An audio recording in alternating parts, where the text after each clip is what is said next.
Bonjour, bienvenue sur ma chaîne Agnès Chatoun.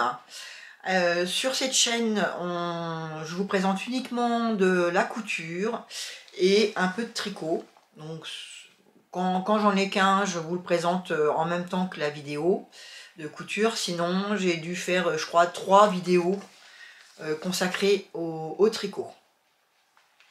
Aujourd'hui, ça va être uniquement de la couture et j'ai 5 pièces à vous montrer. La première, elle est issue du Burda 9 2024, celui-là. Et le projet que j'ai fait, il est. Hop, j'avais gardé la page. Voilà. C'est celui-là. Alors là, il le propose avec un tissu tweed. Moi, c'est ce qui m'avait plu. Hein. J'aimais bien. Bon, puis le bleu, c'est ma couleur. Donc voilà, tout. La poche kangourou, la petite fantaisie avec le col ici.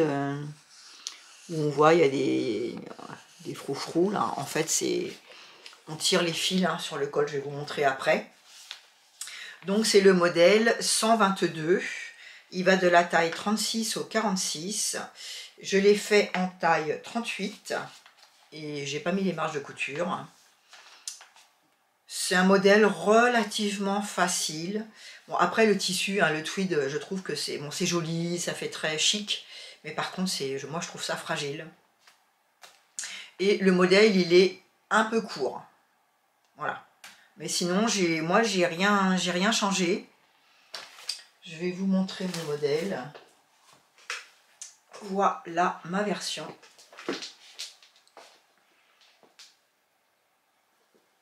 Donc, vous pouvez voir le col, ici, hein, avec les froufrous. Alors, bien sûr, il y a une différence de couleur, parce que ici, eh ben, quand on tire sur la trame, on peut beaucoup plus effilocher, ce qui fait que c'est la couleur la plus foncée qui est restée. Et vous voyez qu'ici, j'ai moins tiré sur les fils, puisque ça va en arrondi. Donc, il y avait moins de fils qui sont partis.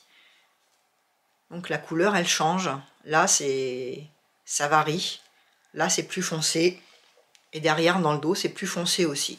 Bon au début ça me plaisait pas trop, et puis finalement bon je me dis que c'est le modèle qui est comme ça. J'aurais pu éventuellement peut-être faire une marge de couture ici, parce qu'en fait le col c'est une parmenture, au lieu qu'elle soit rentrée à l'intérieur, on la fait sortir à l'extérieur. On coud en fait le sens inverse. Et ce qui, au lieu de coudre en faisant un rempli, coudre pour cacher la marge de couture, on la laisse. Et puis on fait une première couture et une deuxième couture de sécurité à 2 mm. Donc j'aurais peut-être pu faire ma marge de couture en fait beaucoup plus petite. Mais bon, ça fait un genre. Si jamais je refais ce style de finition, je le saurai. Les manches, rien de compliqué, hein, un rectangle. Je les ai raccourcis de 3 cm, je crois. Voilà, un ourlet simple. J'ai simplement surjeté et puis fait l'ourlet.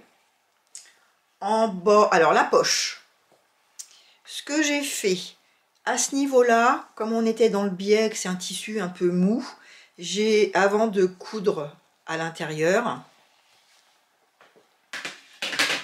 que je vous montre ça, voilà, ici à l'intérieur, dans mon ourlet de poche, dans le biais, j'ai mis du stabile-manche, ensuite j'ai surjeté, et ensuite je suis venue faire l'ourlet, pour que ça fasse propre.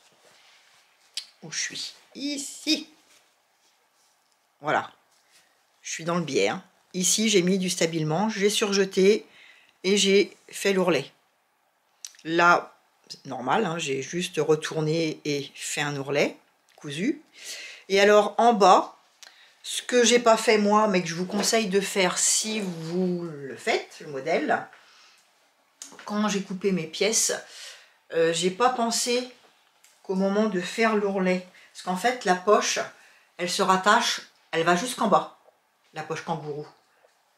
Sauf que dans les explications, ils nous disent pas, vous voyez, je sais pas si vous allez voir d'ailleurs, voilà, ici c'est mon surjet que j'ai fait sur mon bas de poche, et là c'est mon ourlet de mon tricot, de mon pull. Si je refais ma hauteur, quand je vais couper ma poche, la poche la couperai aussi longue en bas que mon ourlet, de ce que j'ai prévu d'ourlet, parce que sinon bah, c'est pas très joli. Et puis vous voyez, là c'est juste quoi, à cet endroit là, j'aurais préféré que mon retour de poche il vienne jusqu'à mon ourlet. Ça aurait été, bah, déjà c'est un tissu fragile, donc ça le fragilise d'autant plus. À part ça, c'est vraiment, ouais, je trouve ça sympa, j'aime bien la finition, je trouve que c'est original. Et j'en ai discuté avec quelqu'un en commentaire, parce que quand j'ai dit que j'allais faire ce modèle-là, elle me disait qu'elle l'avait préparé, qu'elle allait le faire en molleton. Donc moi en molleton, je me disais, bah, comment elle va faire pour faire les franges, puisque le molleton, ça s'effiloche pas. Hein. Et donc elle m'a dit qu'elle allait rajouter, elle, une bande de froufrou, quoi, de petits, comme des pompons, ou qu'elle allait refaire un petit ruban à franges. J'ai trouvé que c'était une bonne idée pour faire dans un autre tissu. Donc voilà, je me suis mis ça de côté dans ma tête, et je la remercie de son idée. Je trouve qu'elle est bonne comme idée. Je ne sais plus si je vous l'ai dit, mais je l'ai fait, oui, je vous l'ai dit, je l'ai fait en taille 30-38 sans les marges de couture.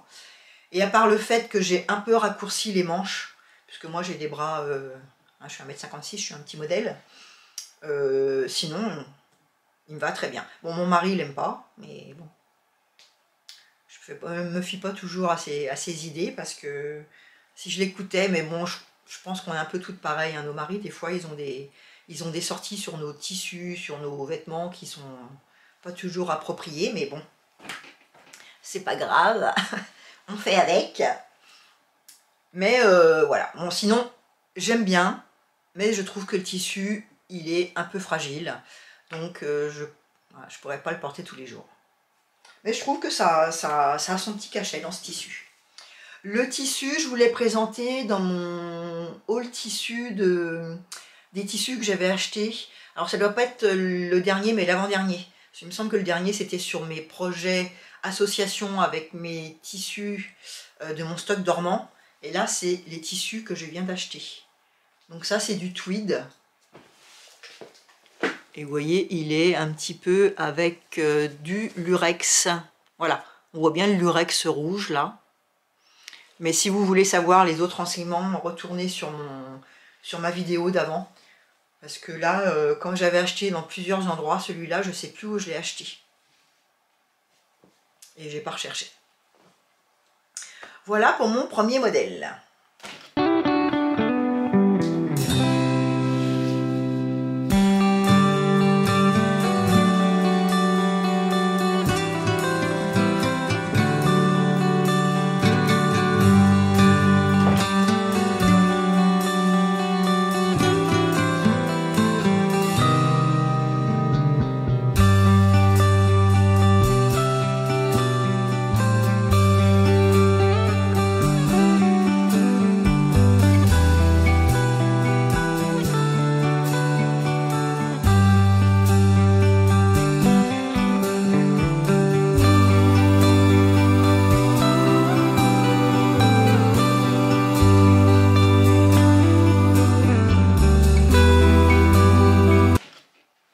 Le deuxième, c'est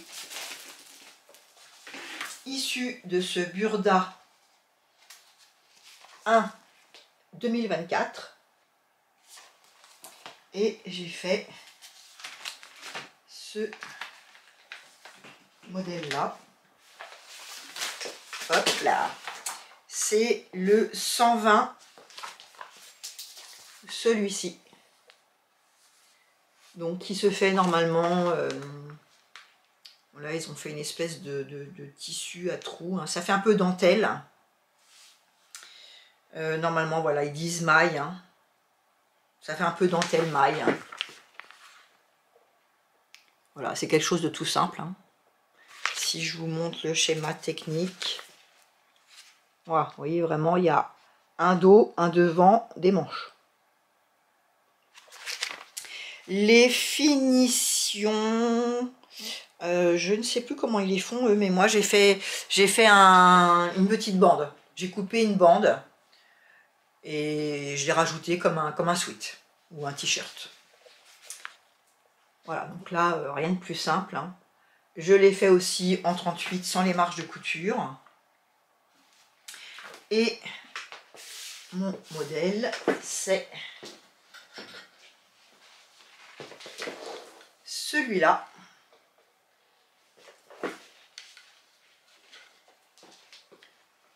Voilà, tout simple.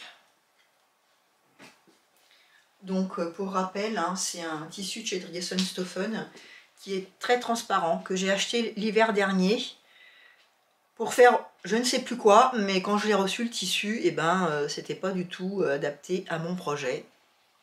C'est pareil, c'est un tissu que je vous ai présenté dans ma vidéo association patron tissu de mon stock dormant. Donc c'est une espèce de velours. Là, je l'ai pris dans le sens où, quand je fais ça, c'est pas doux. C'est quand je fais ça. Là, je l'ai pris à l'envers pour un jeu de lumière différent. Donc pareil, tout simple. Vous voyez, j'ai fait une bande que j'ai recousue ici. Bon, je suis contente parce que les rayures, elles sont bien placées à ce niveau-là. Ça fait joli.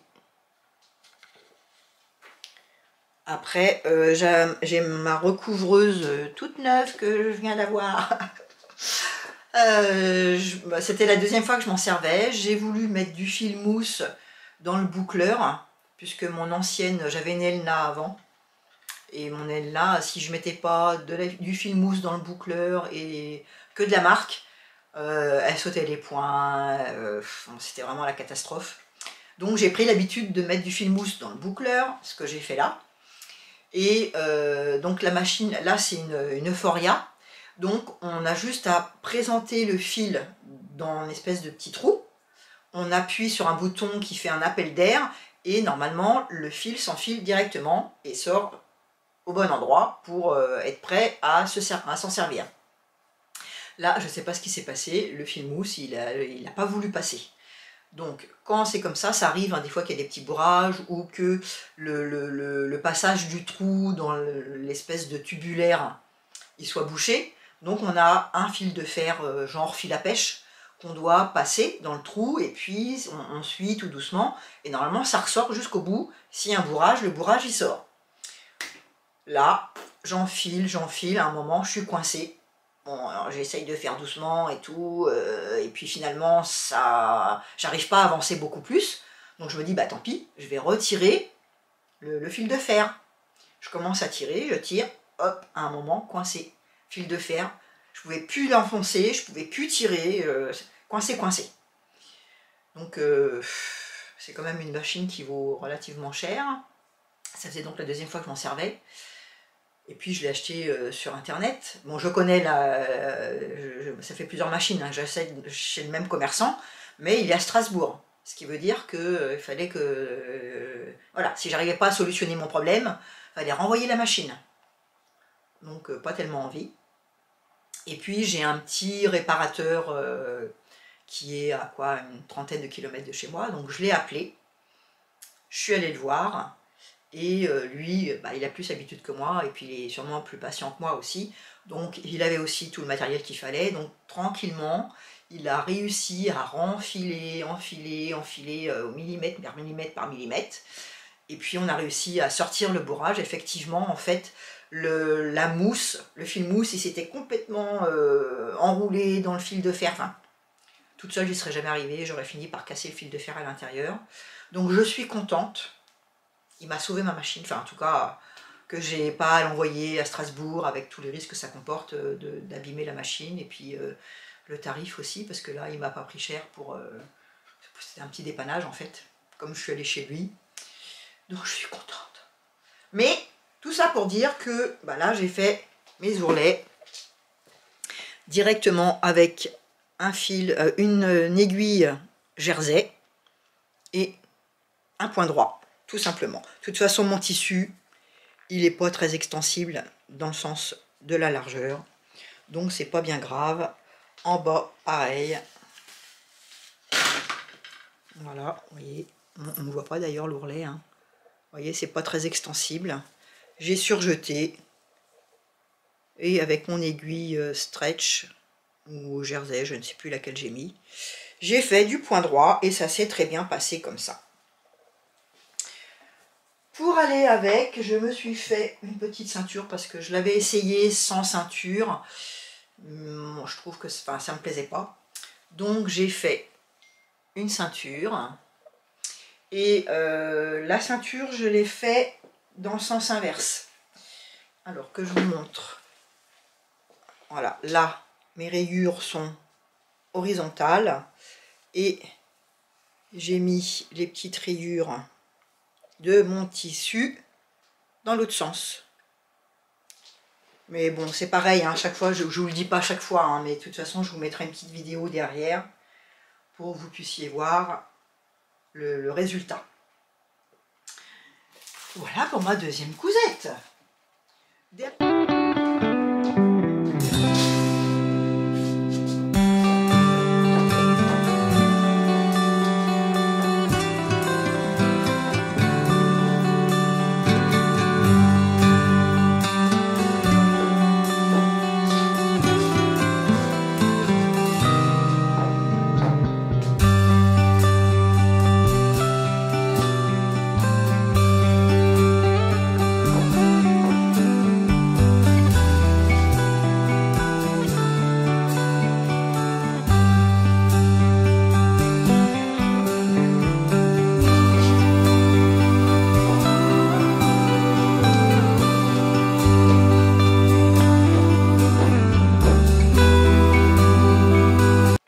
Derrière ça, il me restait du tissu puisque j'avais acheté 3 mètres.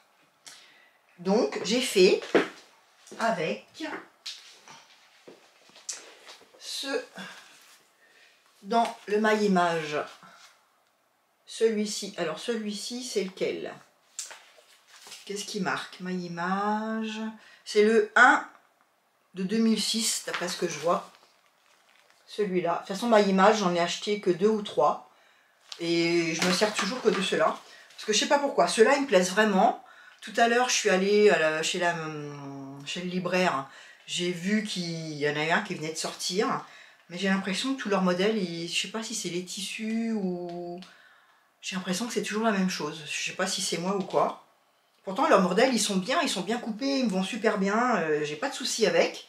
Mais j'arrive pas à en acheter d'autres. Voilà, j'en ai acheté 2 ou 3. Et depuis ce temps-là, je tourne qu'avec ceux-là.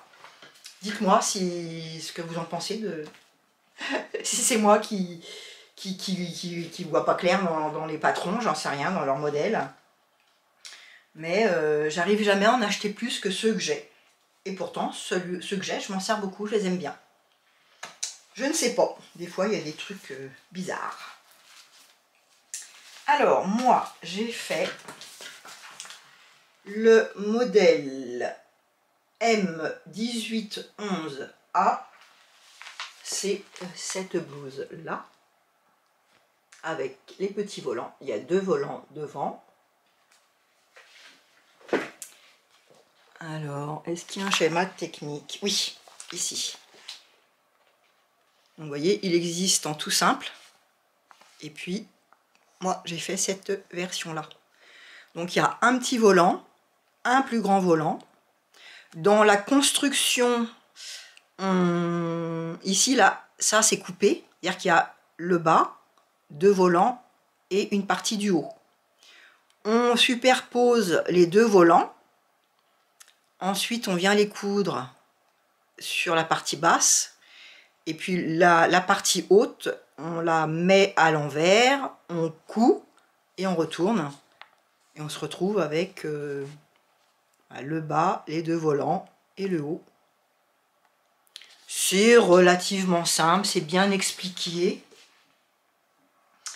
Les manches, je les ai rallongées pour le coup, puisque là, vous voyez, c'est des manches 3/4. Donc, je les ai rallongées. Je les fais en taille 36 avec les marges de couture.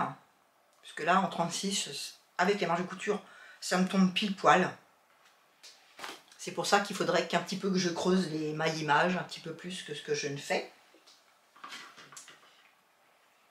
Alors, normalement, il me semble qu'il se fait en chaîne et trame, celui-là.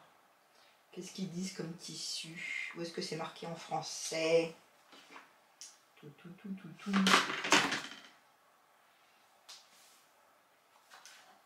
Et ben, je ne vois pas où est-ce que c'est marqué en français. Mais il me semble que c'est du tissu chaîne et trame qu'il faut utiliser. Oui, c'est du tissu chaîne et trame, puisque j'en ai déjà fait un modèle et c'était du tissu chaîne et trame. Mais je vous dis, comme ce tissu-là, il n'est pas très extensible, je l'ai fait dans mon restant de tissu. Enfin, restant de tissu, j'avais déjà une belle chute. Hein. Alors, premier volant. Deuxième volant. Et en fait, les volants, ils s'attachent dans la couture de côté. Ils s'attachent. Voilà, les volants, ils s'attachent ici. Là, vous avez ma manche. Là, et la couture de côté. Là, vous avez les volants. Et on attache tout en même temps. Dans la couture ici. Voilà. Tout est attaché en même temps, sur les côtés. Et puis, comme mon tissu, hein, il est transparent, bon, je mets quand même un t-shirt en dessous parce que bah, dans le dos, on va voir que j'ai pas de soutien-gorge. Mais je mets un simple t-shirt à bretelles. Et ça passe très bien, puisque les deux froufrous là permettent quand même de cacher le devant. Autrement, rien de compliqué. Hein.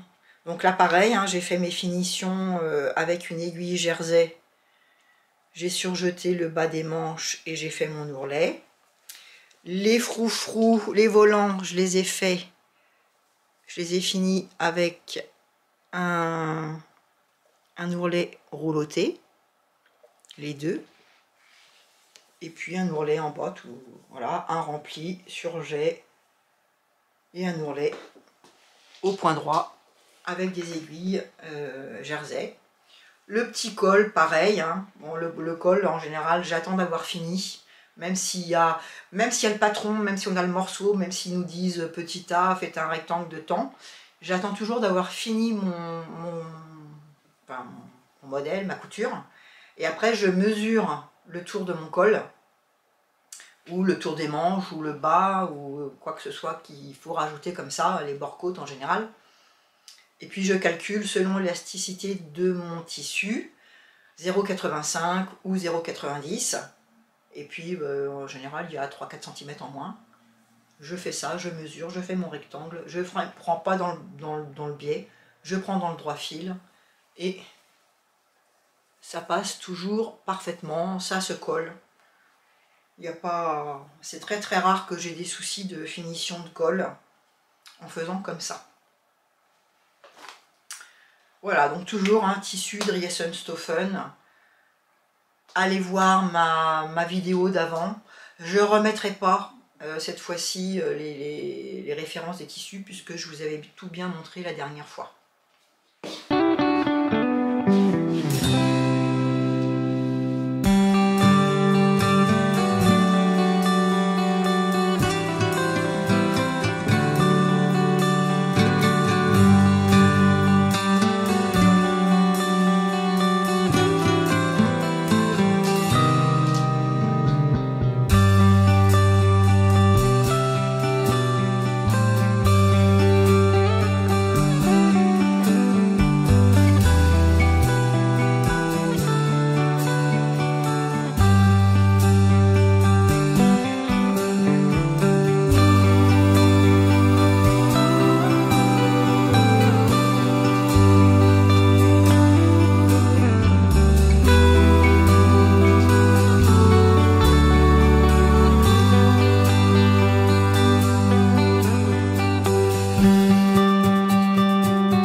J'avais un dessus de lit aussi que je vous avais présenté dans mes tissus de la dernière fois, hein, association patron tissu. C'était un dessus de lit que j'avais trouvé en ressourcerie. Alors c'était pas vraiment un dessus de lit parce qu'il faisait 90 sur 1m80. En fait c'était vraiment, ça recouvrait pas sur les côtés, ça restait juste au-dessus du lit. Et avec, je me suis fait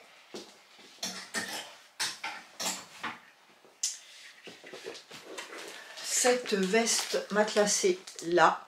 C'est la veste matelassée gratuite qu'on trouve sur le site de Mondial Tissu. Donc ce que j'aimais bien, c'était le système de raglan, puisque j'en avais jamais, enfin j'ai déjà fait du raglan, mais j'avais jamais fait de veste matelassée avec du raglan. Le fait qu'il y ait des poches, que les finitions étaient au biais, puisque je savais que moi, mon tissu, il était déjà doublé, mais que justement, j'allais pas pouvoir faire des finitions, là, ça aurait été accru sinon, donc il fallait que je trouve une solution, ou alors il aurait fallu que je fasse des parmentures, mais ça aurait fait un peu épais. Et puis, j'aimais bien le fait de mettre du biais sur le raglan. Par contre, vous voyez qu'il y a des boutonnières avec des petits boutons, mais finalement, moi, j'en ai pas mis. Qu'est-ce que j'ai marqué? Les valeurs de couture sont comprises, elles sont de 1 cm. J'ai fait qu'une seule poche. J'ai retiré 3 cm de hauteur de manche. Et j'ai acheté le biais sur AliExpress. C'est des rouleaux. Je vous ferai une petite photo, je vous montrerai. C'est des rouleaux de 5 mètres. Et je voulais qu'ils soient larges de 4 cm. Je vais aller vous le chercher. Voilà, donc c'est des rouleaux qui se présentent comme ça. Bon, c'est marqué, bah, vous voyez, il faisait 3 cm. Il y a 5 mètres. Mais en fait, je pense qu'il faisait... Enfin, il y a marqué 30 mm. Mais je trouve que... Enfin, en tout cas, moi j'en ai eu assez pour faire ce que je voulais. Normalement, il fallait 4 cm pour faire ce que je voulais. Alors, comment je vais faire pour... Voilà. Là, on le voit bien.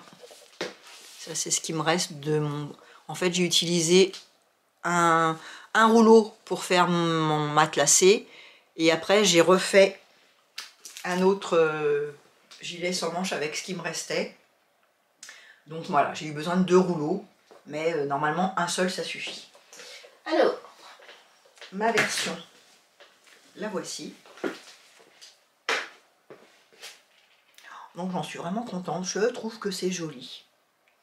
J'adore ce tissu. Bon, c'est vrai que ça fait vraiment papier peint, mais moi, ça me rappelle vraiment quand j'étais gamine. Dans la chambre de mes parents, c'était vraiment... ou même dans les chambres qu'on avait fait quand on était en Normandie, on avait une maison de campagne. C'est vraiment le style... ça me rappelle vraiment ça, quoi. Je trouve ça super joli. Mon tissu, hein, je vous l'avais présenté, il est déjà matelassé. Vous voyez, l'intérieur, c'est comme ça. Donc si j'avais pas fait de finition au biais, bah, de toute façon j'aurais été embêtée. Parce qu'il aurait fallu que je fasse des ourlets et ça aurait pas été très joli. Donc finition biais.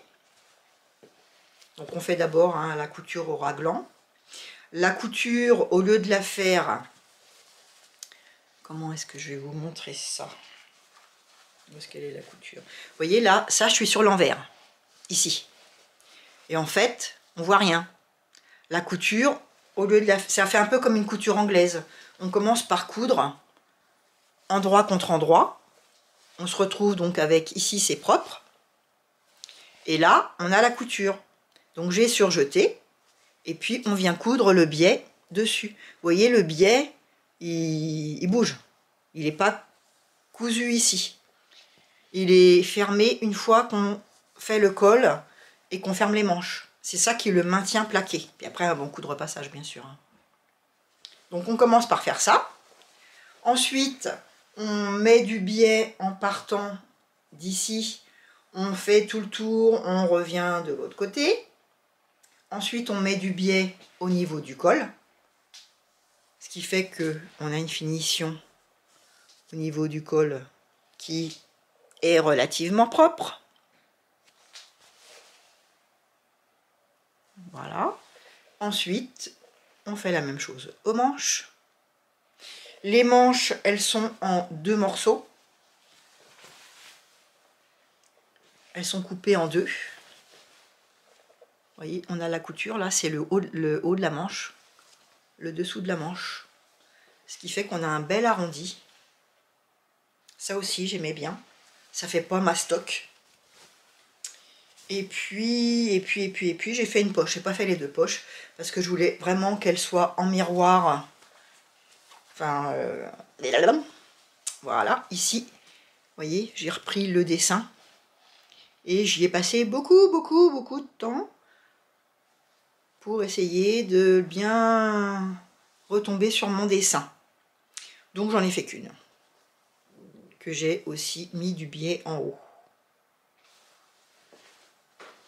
Et puis je trouve qu'une poche, ça suffit de toute façon.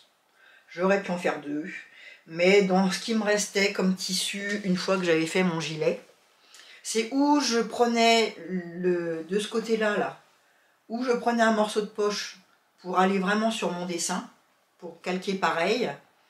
Mais du coup, je mangeais une partie de mon tissu qui me restait pour faire le gilet sans manches, ou je faisais qu'une poche, ou je mettais des poches mais qui n'avaient pas de rapport avec le dessin du tissu. Et ça, j'avais pas envie. J'avais envie, voilà, de rester sur mon dessin et de remettre la poche plaquée dessus. Donc j'ai fait un choix, j'ai fait qu'une poche. Et ensuite, j'ai fini avec le petit gilet. Je vais enlever ça, vous verrez mieux. Voilà, le gilet Rivoli de Madeleine Estelle, qui depuis peu fait vraiment des patrons qu'elle vend. Bon, j'aime beaucoup son univers, hein. C'est vrai qu'elle fait de belles choses assez chic et pas forcément compliquées. Donc j'aime bien. Voilà. Donc gilet Rivoli. C'est un patron gratuit. Il y a 2 sortes, hein.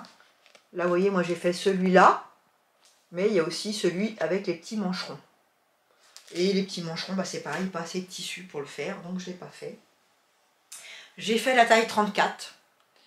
Les marges de couture sont comprises, il me semble. C'est pas marqué, mais les marges de couture sont comprises. Et taille 34, bah, il me va pile poil. Comme quoi, vous voyez, hein, d'une burda, je suis obligée de faire du 38 sans les marges de couture. Si je fais un 36 avec les marges de couture, ça ne me va pas. La coupe, elle va pas. Ma image, je fais du 36 avec les marges de couture, ça me tombe impeccable. Là, je fais 34. Bon, les marges de couture sont comprises, hein, et ça me va impeccable. Donc, il faut vraiment faire attention à chaque fois et prendre le temps de bien calculer sur le patron avant de faire. Et voilà mon petit modèle qui aussi, je trouve ça vraiment trop mignon, trop rococo. Et puis pareil, hein, j'ai mis du biais tout autour.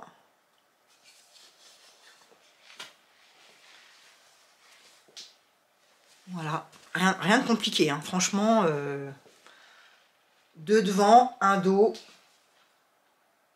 Les explications sont très bien.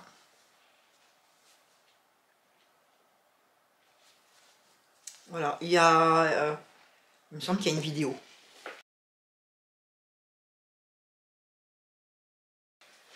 Je sais pas si je l'ai pas suivi, hein. Ce que j'ai fait moi pour aplatir les coutures,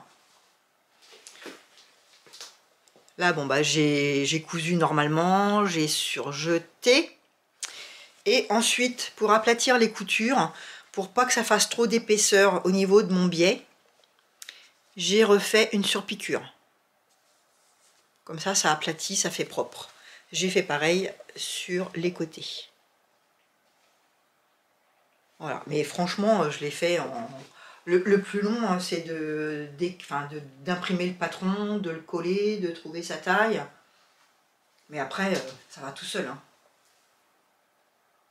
Et puis j'aime bien poser du biais, moi. Donc, j'avais le biais, j'avais tout. Non, franchement, je suis contente de mes deux petites pièces là.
Voilà, en tout cas pour mes coutures. Je voulais vous parler d'un tissu. Il est là. Celles qui me suivent, l'hiver dernier, j'avais cousu je m'étais fait un haut en velvet de chez Driessenstoffen. C'était un patron gratuit. Bon, bref, le haut, de toute façon, le haut va. Mais je l'avais fait un bas. En fait, c'était pour parler du bas. Avec un tissu de Avril Fabrics. Et quand je vous avais montré, j'ai fait un pantalon dedans, je vous avais montré que mes coutures, elles étaient beaucoup ressorties en blanc. Ça faisait bizarre les piqûres. J'avais même fait des surpiqûres pour être sûr que ça craque pas. Et en fait, le tissu, franchement, déçu, déçu, déçu. Le pantalon, je l'ai mis une fois. Je vais vous montrer le résultat. Regardez. Est-ce que vous allez bien voir? Mais c'est tout blanc, quoi. C'est tout blanc partout. Ma surpiqûre, ça, c'est moche. Regardez. Regardez ici. Là. C'est importable, ça. Je l'ai mis une fois, hein. Non, mais attendez, c'est pas possible. Et j'ai vu entre les jambes, encore pire. Regardez, entre les jambes. Le massacre. Il est même troué le truc. Non mais franchement. Où est-ce que j'ai vu ça? Que je vous montre bien. Je ne sais pas si vous allez bien voir, mais en tout cas, c'est pas possible, quoi. Je peux pas le remettre. Je l'ai mis une fois. Et le tissu, bon, il n'est pas donné non plus, hein. Donc là, franchement, je suis pas contente, hein. Je suis vraiment déçue. Déçue, déçue, déçue. Et puis j'ai voulu... Alors j'avais vu, quand je l'avais remis la première fois, bon, je l'ai mis une fois. Quand je l'ai remis, à un endroit, ça avait craqué sur la couture de la ceinture. Donc je m'étais dit, bon, bah c'est décousu ou j'ai mal cousu. Donc j'ai voulu le recoudre. Et en fait, je me suis aperçue que non, c'était craqué. Vous voyez, là, j'ai repris. Et bah, en fait, non, c'est parce que mon tissu, il s'était carrément coupé. Non, mais moi, c'est la première fois que je vois ça, quoi. Alors que, trop beau ce pantalon, j'adorais. J'aimais trop, j'étais trop contente. J'avais réussi à me faire un ensemble joli et tout, qui me plaisait. Regardez. Ouais. Bref, je suis pas contente, quoi.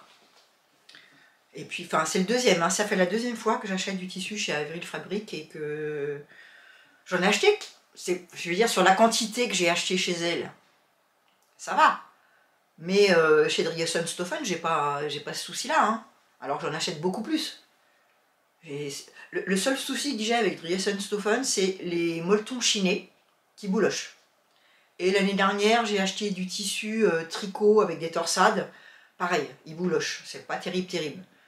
Mais bon, en même temps, on ne paye pas cher. Là, je crois que c'est 14,95 € le mètre. Ah non, quoi, non. Et un autre tissu, pareil, que j'ai acheté l'hiver dernier chez elle. Pareil, les coutures, elles se cassent, il se troue, il est tout mou, c'est horrible. Donc, ouais, déçu parce que j'aimais bien ces tissus. Mais maintenant, je vais regarder à 2 fois. Hein. Bon, là, c'est un scuba crêpe. Mais j'en ai déjà acheté chez elle, j'ai pas eu de soucis, je sais pas ce qui s'est passé sur celui-là. Bref, voilà, je voulais quand même vous en parler parce qu'il n'y a pas que les choses bien. Et comme personne ne me paye pour faire mes vidéos, je peux dire ce que je veux, ce que je pense. Et il n'y a pas de raison de dire toujours que tout est parfait quand il y a des choses qui ne vont pas. Voilà, c'est dit. Sur ce, bah écoutez, je vais retourner à ma petite couture pour me calmer. Et puis je vous dis à bientôt. Dites-moi bah, toujours, hein, vous, où est-ce que vous en êtes, qu'est-ce que vous faites. Est-ce que, bon, je pense que maintenant tout le monde a un peu entamé ses cousettes d'automne et d'hiver. Et puis là, je pense, moi, je vais entamer aussi les cadeaux de Noël. J'ai des idées pour mes belles-filles. Je leur ai demandé leur mensuration. Donc, je vous en parlerai dans une prochaine vidéo. Parce qu'il faut encore que je les couse. Voilà, je vous dis à bientôt. Bon week-end si vous regardez ces jours-ci, là, aujourd'hui ou demain. Et puis sinon, eh ben, bon visionnage. À plus tard. Au revoir.